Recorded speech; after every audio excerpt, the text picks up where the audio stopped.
நீ வந்தா என்ன வராட்டி என்ன, நீ வரதுக்கு முன்னாடி நான் நல்லா தான் இருந்தேன். நீ வந்ததுக்கப்புறம் கொஞ்சம் ஓவரா வந்து உன் மேலே ஆசை வச்சுட்டேன், பாசம் வச்சுட்டேன், உண்மையான நேசம் வச்சுட்டேன். எனக்கு இது வரைக்கும் சின்ன வயசில் கிடைக்காத அன்பெல்லாம் நீ கொடுத்த, உன்னை நம்பினேன்.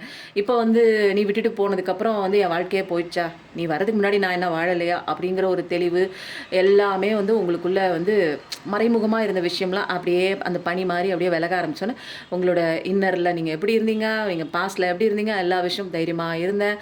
அப்புறம் என்கிட்ட இருந்த நிறைய விஷயங்கள் இன்னர் சைல்டு ஊன்ஸ் எல்லாம் எனக்கே வந்து காமிச்சு கொடுத்துருப்பாங்க. அது எல்லாத்தையும் நான் ஒர்க் அவுட் பண்ணுறேன். இன்னொரு ஒர்க் பண்ணவே அசென்ஷன் ஆகவே பாடி மைண்ட் அண்ட் சோல் எல்லாத்தையும் அலைன்மெண்ட் கொண்டு வரேன். என் வாழ்க்கையில் வேறு லெவல் வளர்ச்சிக்கு நான் போய் பார்க்கும்போது தான் தெரியுது, ஆஹா எனக்குள்ளே இவ்வளோ ஒரு திறமைகள் இருக்கா அப்படின்னு எனக்கு வந்து வெளிப்படுத்தினதே யார் அப்படின்னா அந்த ட்வின் சோல் தான். அப்போ தான் நமக்கு வரும் அவங்க மேலே இருந்த கோவமாக இருக்கலாம், ஆத்திரமாக இருக்கலாம், விட்டு பிரிஞ்சுட்டாங்க, இந்த மாதிரி ஏமாற்றிட்டாங்க அப்படிங்கிற ஒரு நம்பிக்கை துரோகத்தினால நமக்குள்ள ஒரு கார்னரில் வந்து அந்த ஒரு பெயின் இருந்துகிட்டே இருக்கலாம். அதுக்கப்புறம் தான் தெரியும், ஐயோ கடவுளே இவங்க வரலைன்னா எனக்குள்ளே இருக்கிற அந்த ஒரு இன்னர் சைல்டு ஊன்ஸ் எல்லாம் எனக்கே தெரியாமல் போயிருந்திருக்கும். திரும்ப திரும்ப எனக்கு அடி விழுந்துகிட்டே இருக்கும். அப்போது என்னோடய சந்தோஷம் எனக்குள்ளே இருக்குது, என்னால் இவ்வளோ டேலண்ட் இருக்குது, என்னோடய லைஃப் பர்பஸை கண்டுபிடிச்சி கொடுத்தது அந்த ட்வின் சோல் தான் கையெடுத்து கும்பிட ஆரம்பிச்சிருக்கோம். இது வந்து ட்வின் சோலும் பண்ணுவாங்க, கார்மிக் சோலும் பண்ணுவாங்க. அப்போ வந்து நம்மளை ட்ரிகர் பண்ணி நம்மளை காயப்படுத்தி அசிங்கமாக பேசி நம்மளை வந்து ஒரு ஸ்பிரிச்சுவல் க்ரோத்துக்கு கொண்டு போகிற ஒரு விஷயமாகவும் இருக்கும். அதே மாதிரி நல்லதாக அன்பை கொடுத்துட்டு விட்டுட்டு ஓடுறதும் வந்து ஸ்பிரிச்சுவல் க்ரோத்துக்கு, ரெண்டுமே ஸ்பிரிச்சுவல் க்ரோத்துக்கு தான். நான் இங்கே கற்றுக்கிட்டு தான் ஆகணும். அப்போ ஸ்பிரிச்சுவல் க்ரோத்துக்கு ஃபஸ்ட்டு ஃபெமினைன் உள்ளே நுழைவாங்க. உள்ளே நுழைஞ்சு ஸ்பிரிச்சுவல் எவால்யூஷன் நடக்கும். அப்போ இவங்களுக்கு எவல்யூஷன் நடந்து முடிஞ்சிருச்சு, ஓரளவுக்கு இவங்க வந்து பக்காவாக ஒரு 90% வந்துட்டாங்கனாலே இவங்களுடைய அந்த ஒரு சோல் பார்ட்னருக்கு அங்கே வந்து ஸ்டார்ட் ஆகும். அங்கே வந்து கர்மாலாம் வந்து ஸ்டார்ட் ஆகி அவங்க என்ன நடக்குதுன்னே தெரியாது. பட் வந்து உங்களுக்கு வந்து பக்காவாக தெரியும். இதில் கொஞ்சம் கேசஸில் வந்து டிவைன் மாஸ்குலைனும் உள்ளே வருவாங்க. ஏன்னா அந்த டிவைன் மாஸ்குலைனில் வந்து ஒரு ஃபெமினைன் பார்ட் அதிகமாக இருக்கும்போது அவங்களுக்கும் வரும். அப்போது இங்கே வந்து ஜெண்டர் பேஸ் கிடையாது, இப்போ ஆண் பெண் அப்படிலாம் கிடையாது.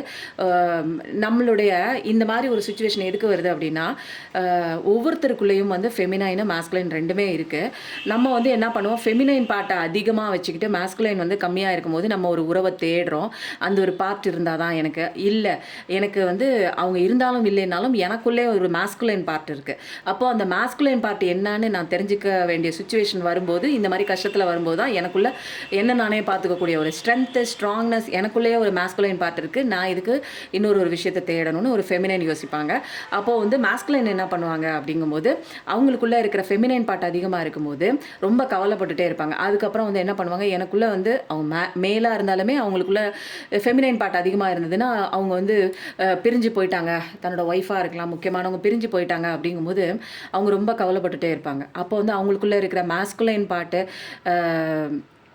வந்து அது வந்து ட்ரிகர் ஆகி அது வந்து சரியாகி எனக்குள்ளே வந்து ரெண்டு போர்ஷனையுமே நம்ம கரெக்டாக ஒரு ஈக்குவலாக வைக்கும்போது நமக்கு எந்த விதமான பாதிப்பு இல்லை. இதெல்லாம் கற்றுக்கிறதுக்கு தான் நமக்கு வந்து நிறைய இந்த ஸ்பிரிச்சுவல் க்ரோத் வருது.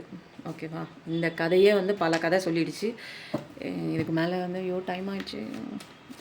ஆனால் இதெல்லாம் நிச்சயமாக நீங்கள் கேட்டு தாங்க ஆகணும் எனக்குள்ளே. ஏன்னா நிறைய பெயினோடு இருக்கீங்க, இந்த மாதிரி வந்து ஒரு ரணங்களோட, ஒன்று இல்லை ரெண்டு இல்லை, இந்த மாதிரி நம்ப வச்சு ஏமாத்துகிற ஒரு விஷயம் வெளியில் வர முடியாமல் தவிச்சு நிற்கிறீங்க. யாருமே தூக்கி விட ஆள் இல்லை. அந்த ஒரு கஷ்டத்துலேருந்து வெளியில் வர முடியல அப்படின்னா நீங்கள் என்ன பண்ணுவீங்க, எனக்கு எதனால் இப்படி வருதுன்னு நீங்கள் கேட்கணுமா இல்லையா? அப்போ கேட்கும்போது உங்களுக்கு வழிகள் தெரியணுமா இல்லை, எனக்கு பெயின் இருக்குது, நான் வெளியில் வரணும், நான் எப்படி வெளியில் வரணும்னு நீங்கள் யோசிக்கும் போது தான் உங்கள் பிரச்சனையிலேருந்து வெளியில் வரும். ஏன்னா இவ்வளோ பெயின் இருக்குது, நம்ப வச்சு ஏமாற்றிருக்காங்க இல்லையா?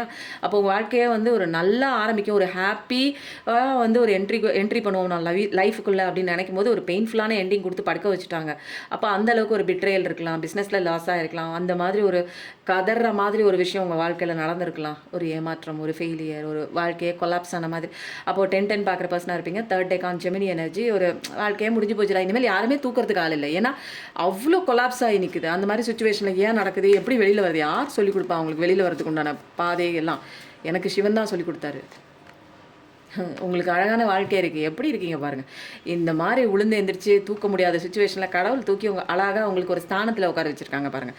கண்டிப்பாக ட்வின் சோல் கனெக்ஷன் தான் அது. மேரேஜ் நோக்கி தான் போகுது. குழந்தை வேணும்னு நினச்சிங்கன்னா குழந்தை கிடைக்குது. 3333 பார்க்குற பர்சனாக தான் இருப்பீங்க. அர்த் எனர்ஜி, வீனஸ் எனர்ஜி, நிறைய அபண்டன்ஸ் கண்டிப்பாக இருக்குங்க. நர்ச்சரிங்கான ஒரு கேரிங்கான ஒரு பர்சன், ஒரு பார்ட்னர், உங்களோட பார்ட்னர் பிரிஞ்சு போயிருக்காங்க, இல்லை ஒன் சைடு லவ், நோ கான்டாக்டில் இருக்காங்க அப்படின்னா கண்டிப்பாக வருது. ஏன்னா ஏதோ ஒரு பெரிய பெயினுக்கு அப்புறம் உங்களுக்கு அழகான ஒரு வாழ்க்கை இருக்குது. அது அபண்டன்ஸ்லேயும் இருக்குது. ஃபஸ்ட்டு அபண்டன்ஸில் ஏன்னா ரொம்ப நீங்கள் நல்லவங்க, எம்பத்தட்டிக்கலான ஒரு பர்சன்ஸ் இல்லைங்களா. கடவுளோட குணம் வந்து நிறைய நமக்குள்ளே வந்து கொஞ்சம் கொஞ்சமாக வந்து பிறவி எடுத்து காணாமல் போயிடுச்சு. அதெல்லாம் வந்து தெரிஞ்சிக்கக்கூடிய ஒரு விஷயம். நான் எதுக்கு வந்தேன் எதுக்கு வந்திருக்கோம் பேசிக்காக, நான் சந்தோஷமாக இருக்குது. ஆனால் சந்தோஷமாக இருக்கீங்களா?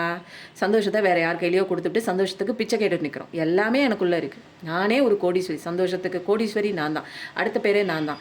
பணத்துக்கு கோடீஸ்வரி நான் தான், அடுத்த பேர் நான் தான். ஆனால் வந்து நான் என்ன பண்ணுறேன், எதுவுமே என் கையில் வந்து இல்லாத மாதிரி ஒரு சுச்சுவேஷன் வந்து ஏன் ஏற்படுதுன்னா, என் மனசில் தோன்ற எண்ணங்கள் என் வாழ்க்கையில் ப்ரொஜெக்ட் ஆகுது. அப்போது என் மனசுக்குள்ளே இருக்கிற அந்த ஒரு பயம், பதட்டம், சின்ன வயசு ஊன்ஸு விட்டுட்டு ஓடிடுவானோ, என்னோடய பார்ட்னர் விட்டு போயிடுவாங்களோ, நான் கொடுக்குற அன்பு எனக்கு இல்லாமல் எங்கேயாவது போயிடுமோன்னு சின்ன வயசுலேருந்து பார்த்துக்கலாமா. அவங்க அம்மா அப்பா அடிச்சுக்கிற சண்டை, போட்டுக்கிற சண்டை, ஒரு தனிமையாக அவங்க ஃபீல் பண்ணியிருக்கலாம். அந்த ஒரு ட்ராமா ஹீல் ஆகாமல் ஒரு உறவுக்குள்ளே வரும்போது அதே மாதிரியே கணவன் மனைவிக்குள்ளே ஏற்படுற அந்த முரண்பாடுகளே வாழ்க்கை நடத்திட்டு இருக்கும்போது இன்னொரு பர்சன் அவங்க வாழ்க்கைக்குள்ளே வந்து இந்த மாதிரிலாம் தப்பாக வாழ்ந்துருக்க, உனக்குள்ளே இவ்வளோ வந்து கஷ்டங்கள் இருக்குது, இவ்வளோ வந்து ஒரு மோசமான ஒரு பிளாக் பார்ட் இருக்குது உனக்குள்ளே. ஏன்னா நமக்குள்ளே இருக்கிற அந்த ஒரு பிளாக் பார்ட் வந்து நம்ம தெரிஞ்சுக்கும் போது நமக்கே பிடிக்காது. ஏன்னா நான் நல்லா தானே இருக்கேன், நான் ஒழுங்காக தானே இருக்கேன், அவங்க தான் தப்பு பண்ணிட்டாங்க, அவங்க தான் தேர்ட் பார்ட்டி கூட போயிட்டாங்க, அவங்க தான் வேறு பொண்ணு கூட போகிறாங்க, அவங்க தான் வேறு பையனும் கூட போகிறாங்க, அந்த மாதிரி தான் இருக்குமே தவிர எனக்குள்ளே இருக்கிற பிளாக் பார்ட் என்னன்னு சொல்லிக் கொடுக்க வந்தது தான் அந்த பர்சன். அது நல்லவனாக இருக்கட்டும், அவன் வந்து சோல்மேட்டாகவும் இருக்கலாம், ட்வின் சோலாகவும் இருக்கலாம், கார்மிக் சோலாகவும் இருக்கலாம், எவனாக இருந்தாலுமே யாராக இருந்தாலுமே அவங்க வந்து என்னுடைய அந்த ஒரு பிளாக் பார்ட், எனக்குள்ளே இருக்கிற வெளியில் சொல்ல முடியாத சில ஊன்ஸு, இன்னர் சைல்டு ஊன்ஸு, எனக்குள்ளே மாற்றிக்க வேண்டிய சில விஷயங்களை சொல்லி காட்டுறதுக்காக அவங்க உள்ளே வந்துட்டு வெளியில் போகிறாங்க. அப்போது நான் இங்கே என்னை மாற்றிக்கும் போது லைஃபே வேறு லெவலாக மாறுது. நான் எக்ஸ்பெக்ட் பண்ண மாதிரி என் லைஃப் இல்லை. நான் எக்ஸ்பெக்ட் பண்ணாத அளவுக்கு என் லைஃப் வந்து ரொம்ப ஒரு பெரிய அளவுக்கு வந்து ஒரு மாற்றம் வந்து ஏற்படும் போது தான் இங்கே ஏதோ ஒரு விஷயம் வந்து நான் வந்து தப்பாக பண்ணிகிட்டு இருக்கனால தான் எனக்கு திரும்ப ரிப்பீட்டடாக வந்து எனக்கு பெயினில் போய் நான் மாட்டேனா அப்படிங்கிற ஒரு விஷயம்லாம் இங்கே தெளிவுபடுது. அப்போது உங்களுக்கு அழகான ஒரு இருக்குது, நீங்கள் ஆசைப்பட்டவங்களோட கல்யாணம் இருக்குது, திருமணம் இருக்குது, குழந்தை வேணும்னு கேட்டிங்கன்னா சூப்பராக இருக்குது, நியூ பிகினிங் தான். அப்போ வீனஸ் எனர்ஜி தான், எர்த் எனர்ஜி தான், அபண்டன்ஸ் இருக்குது, வீடு வாங்குவீங்க, வாசல் வாங்குவீங்க, நிலம் வாங்குவீங்க, புலன் வாங்குவீங்க, ஒரு கம்ப்ளீட்டான ஒரு க்ரோத்து, எவல்யூஷன் தான் இது. ஃபஸ்ட்டு வந்து உங்கள் லைஃப்பும் எவல்யூஷன் ஆகும், உங்கள் ஸ்பிரிச்சுவல் லைஃப்பும் எவல்யூஷன் ஆகும். நீங்கள் வந்த பர்பஸ் என்ன, சோல் பர்பஸ் என்ன தெரிஞ்சிக்காமலாம் வந்து லைஃப்பை நடத்திட்டே போக முடியாது. ஒரு குறிப்பிட்ட காலம் வரைக்கும் அடி வாங்குவோம். அதுக்கப்புறம் ஒரு குறிப்பிட்ட காலத்துக்கு அப்புறம் கடவுள் தனியாக நிற்க வச்சு நீ எதுக்கு வந்த ஃபஸ்ட்டு தெரிஞ்சுக்கோ அப்படின்னு சொல்லி தனியாக லெசன் எடுப்பாங்க. அந்த தனி லெசனில் தான் நிறைய பேர் அங்கே தான் வந்து நிறைய பேர் என்ன பண்ணுவாங்க, ஐயோ நான் தனியாக போயிட்டேன் அப்படின்னு நினைப்பாங்க. எல்லாருமே சேர்ந்து வாழ்கிற குடும்பத்தில் அங்கே போய் பார்த்தீங்கன்னு வச்சுக்கோங்களேன், அவங்களாம் நல்லா இருக்காங்க, என் வாழ்க்கை அப்படி தனியாக போகுது அப்படின்னு நினைப்பீங்க. அங்கெல்லாம் எல்லாம் சேர்ந்து இருக்கிற மாதிரி இருக்கும். பட் வந்து அவங்க வந்து தனியாக தான் இருப்பாங்க. ஒரு 10 பேர் இருக்கிற ஒரு வீட்டுக்குள்ளே போய் நீங்கள் பார்த்தீங்கன்னா 10 பேரும் வந்து நவகிரகம் மாதிரி அதாவது தனியாக இருக்கும். ஆனால் வந்து நம்ம வந்து தனியாக தான் ஃபீல் பண்ணுவோம். அங்கே இருக்கிறவங்கள போய் கேளுங்க, அவங்க படுற வேதனை வலியெல்லாம். அப்போது வந்து சில லெசன்ஸ் இங்கே படிக்கும்போது நமக்கு வந்து பெயினாக தான் இருக்கும். அந்த லெசனை படிச்சிட்டோம் அப்படின்னோம்னா நமக்கு பெயின் கிடையாது. கடவுள் வந்து நியாய தீர்ப்பு கண்டிப்பாக வாங்கி தருவார். நீங்கள் இன்றைக்கி அழுவுறீங்க, நிற்கிறீங்க, உங்கள் பர்சன் உங்களை விட்டுட்டு போயிட்டாங்க அப்படின்னா அழகான ஒரு நியாய தீர்ப்பு 1111 கண்டிப்பாக பார்ப்பீங்க. 1111 கண்டிப்பாக போடுங்க, ஜட்ஜ்மெண்ட் கிடைக்குது. ஏன்னா கடவுளே இங்கே உங்களுக்காக நியாயம் வாங்கி தர பக்கத்துலேயே நிற்கிறாருங்க. நீ படிச்சுக்கோ தங்கமே, உனக்கு இதான் லெசன், படி படி படி படி, நான் பார்த்துக்கிறேன். உன்னை வந்து தொந்தரவு பண்ணவங்க, உங்களை கஷ்டப்படுத்துகிறவங்க, காயப்படுத்துனவங்கள நான் வந்து அவங்கள சரி பண்ணுறேன். ஓகேங்களா? இங்கே 2 பேரையும் படைத்தது கடவுள் தான், 2 கேரக்டர் படைச்சதும் கடவுள் தான். ஏன் லைஃபுக்குள்ள அவங்க வந்தாங்கன்னா 2 பேரையும் வந்தால் தான் நீ உனக்குள்ளே இருக்கிற ஆன்மாக்குள்ளே இருக்கிற ஒரு தவறான விஷயங்கள், தவறான கண்ணோட்டங்கள், தவறான நடவடிக்கைகள்லாம் நீ புரிஞ்சுக்கிட்டு அதை சரி பண்ணுறதுக்கு தான் வந்திருக்கும். இந்த உலகம் வந்து பூமிங்கிறது வந்து சந்தோஷத்தை மட்டுமே கொடுக்கறது கிடையாது. சந்தோஷமும் இருக்குது, இதில் வந்து துக்கமும் இருக்குது. அந்த துக்கத்துலேருந்து நிறையா படிப்பினையும் இருக்குது. படிப்பினை படித்து நான் இங்கே வந்து சரியாகணும். இது வந்து வாழ்க்கை பாடம், புரியுதுங்களா? இங்கே வந்து யாருமே இங்கே வாழ்க்கை பாடம் வந்து இதுக்குன்னு ஒரு தனி கிளாஸ்லாம் வந்து குருகுல கல்வியெலாம் இப்போ இல்லை. அதனால நம்ம அடி வாங்கி அந்த கல்வியை நம்ம வந்து படிக்கிறோம். நீங்கள் ரொம்ப அன்பான பர்சன் தான், உங்களுக்கு அன்பான எல்லா விஷயமே நீங்கள் வந்து ஃப்யூச்சரில் கிடைக்கும். அப்போ வந்து அதனால தான் ரொம்ப பெயினாக இருக்குது இல்லையா? நம்ம அன்பை கொடுத்துட்டு இப்படி ஏமாந்து நிற்கிறோமே, இப்படி ஒரு மோசமான நபர்கிட்ட போய் மாட்டிக்கிட்டோமே அப்படின்னு உங்களோட ஏன்னா நிறைய விஷயங்கள் வந்து சந்தித்தவங்க. அதனால தான் கடவுள் வந்து இறங்கி உங்களுக்காக நிறைய விஷயங்கள் உங்களுக்கு ஃபேவராக பண்ணுறதுக்காக தான் வேகமாக என்னடா என் லைஃப்பில் இவ்வளோ நாள் நல்லா போயிட்டு இருந்துச்சு, நல்லா தானே சந்தோஷமாக இருந்தேன். இல்லை, நீங்கள் வந்து தவறான வாழ்க்கையை வாழ்ந்துட்டு இதுதான் சந்தோஷம் அப்படின்னு போலியான சந்தோஷத்துக்குள்ளே சிரிச்சிட்டு இருந்திருக்கீங்க. கடவுள் சொல்கிறாங்க, போலியான சந்தோஷம் இது, நீ நம்பி போன விஷயம் போலி. இன்னொருத்தனை வச்சு அவன் மேலே வந்து ஒரு நம்பிக்கை வச்சு, ஒரு அன்பை வச்சு, பாசம் வச்சு அவன் என்னை எப்பயுமே பார்த்துக்குவான், நீ நம்புறது தப்பு. உன்னை நீ தான் பார்த்துக்கணும். ஏன்னா தனியாக தான் வந்திருக்கோம், எல்லாருமே இங்கே தனியாக தான் போகிறோம், யாரையும் கூட கூட்டிகிட்டுலாம் போக முடியாது. அப்போ தனியாக என்னை பார்த்துக்கணும் அப்படிங்கிற ஒரு விஷயம் வந்து நம்ம தான் கற்றுக்கணும். நான் தான் என்னை ஒழுங்காக பார்த்துக்கணும், நான் தான் என் உடம்பை பார்த்துக்கணும், நான் தான் என் மனசை கரெக்டாக வச்சுக்கணும், நான் தான் என்னோட வேலையை பார்க்கணும் அப்படிங்கிறது வந்து செல்ஃபாக நம்ம வந்து இருக்கணுங்க. Self dependency. அப்போ என்ன நான் தான் பார்த்துக்கணும். Self care, self love, self talk. அப்போ எனக்கான விஷயத்தை நான் பண்ணலைன்னா மற்றவன் எவன் வந்து என்னை பார்த்துக்கிறதுக்காக அவன் பிறந்தானா? அவன் பிறக்கும் போதே என்னை பார்த்துக்குவாங்க, தங்கமாக தாங்குவான். இங்கே நீங்கள் எதிர்பார்க்குற உண்மை கிடையாதுங்க. இது வந்து இல்யூஷனான வாழ்க்கை. இங்கே எல்லாமே படிப்பினைக்காக தான் வந்திருக்கு. ஒவ்வொரு சோலுமே இங்கே உங்களுடைய ஆன்ம படிப்பினைக்காக வந்திருக்கு. அப்போ ஏன் வலிக்குது? இதெல்லாம் வந்து ஸ்பிரிச்சுவல் லெசன்ஸுங்க. அப்போ வந்து ஏன் வருதுன்னா இதெல்லாம் படிக்கிறதுக்காக தான் நம்ம வந்திருக்கோம். ஏன்னா நிறையா தள்ளி வந்துட்டோம். என்ன ஆச்சு அப்படின்னா, நிறையா கஷ்டங்களை பார்த்துருப்போம், நிறையா பெயினுக்குள்ளே மாட்டியிருப்போம். கடவுள் தான் வந்து நமக்கு நியாயத்தை வாங்கி கொடுத்துருப்பாங்க, வாங்கி கொடுக்கறதுக்கு ரெடியாக இருக்காங்க. நம்ம அன்பான ஒரு பர்சன் தான். இப்போ வந்து அந்த கஷ்டத்துலேருந்து இதே தான் நம்ம இந்த கதையிலையும் பார்த்தோம். அந்த கஷ்டத்துலேருந்து எல்லாத்தையும் தூக்கி போட்டு நம்ம தனியாக நடக்க பழகியிருப்போம். சில பேர் நடக்க ஆரம்பிச்சிருப்பீங்க, சில பேர் பெயினோடு நடந்திருப்பீங்க, சில பேர் அதெல்லாம் தாண்டி உங்களுக்கான பாதையில் நான் இப்போ இது பண்ண போகிறேன், என்னோடய பிஸ்னஸில் நான் இனிமேல் கான்சன்ட்ரேஷன் பண்ண போகிறேன் அப்படிங்கிற ஒரு முடிவுக்கும் வந்திருப்பீங்க. ஸோ வந்து சூப்பராக நல்ல விஷயம் கண்டிப்பாக வருது. 7777 கண்டிப்பாக பார்க்குற பர்சனாக இருப்பீங்க. உங்கள் லைஃப்பில் நல்ல நல்ல விஷயங்கள்லாம் இனிமேல் தான் வரப்போகுது. இந்த அழுகிறத நிறுத்திடுங்க, தயவு செஞ்சு சொல்கிறேன். அழுதிங்கன்னா இங்கே வேலைக்கெல்லாம் ஒன்றுமே ஆகாது. அழுகாதீங்க, கவலைப்படாதீங்க, கஷ்டப்பட்டு நிற்காதீங்க. ஒருத்தன் வருவாங்கன்னு காத்துட்டுலாம் இருக்காதீங்க. நேரம் வந்து விரயமாயிட்டே இருக்குது. உங்களுக்கான லெசன் நீங்கள் படிக்க நீங்கள் நினச்சே பார்த்துருக்க மாட்டீங்க. எல்லா விஷயமும் உங்களுக்கு நல்ல நல்ல விஷயங்கள்லாம் உங்களுக்கு கையில் வரும். புரியுதுங்களா? நான் ஆசைப்பட்டு கேட்குற விஷயம் நல்லதாகவும் இருக்கலாம், கெட்டதாகவும் இருக்கலாம், எனக்கு தெரியாது. பட் கடவுள் கொடுக்குற விஷயம் எப்படி இருக்கும்? என்னை பெற்றவன் படைச்சவன், அவன் மேலே நம்பிக்கை வைங்க. படைச்சவன் தான் எல்லாத்துக்குமே பொறுப்பு. இங்கே கதை எழுதி என்னை நடிக்க வச்சதே அவன் தான் வந்து நடிக்க வைக்கிறான். என்னை ஆப்போசிட்டில் இருக்கிறவங்களையும் விட்டுட்டு ஓடினவங்களையும் நடிக்க வைக்கிறதும் அவன் தான். அப்போ வந்து நான் வந்து இங்கே சரியாக மாறினேன்னா அவர் வந்து யாரை மாற்றுவார்? ஆப்போசிட்டில் ஓடினவங்கள மாற்றணுன்னா மாற்றி எனக்கு கிட்ட கொண்டு வந்து கொடுப்பாங்க. அல்லது நான் இங்கே என்ன படிக்க வந்திருக்கேன், என்ன சோல் பர்பஸ் அப்படிங்கிறத புரிய வைப்பாங்க. நான் இங்கே கற்றுக்க வேண்டிய விஷயம் என்ன அப்படிங்கிறது அவர் என்ன டிசைட் பண்ணியிருக்காரோ அதுதான் இங்கே நடக்க போகுது. நான் வந்து டைரக்டராக மாறி சில விஷயங்கள் வந்து இதுதான் நடக்கணும், அதுதான் நடக்கணும், இந்த ஒரு கான்செப்டை விட்டுட்டு கடவுளே படைச்சவனே இந்தா உன் கையில் என் வாழ்க்கையை ஒப்படைச்சிட்டேன், நீ என்ன கொடுக்குறியோ கொடு அப்படின்னு கொடுக்கும்போது அவர் நமக்கு பெஸ்ட்டாக தான் கொடுப்பார். ஓகேவா?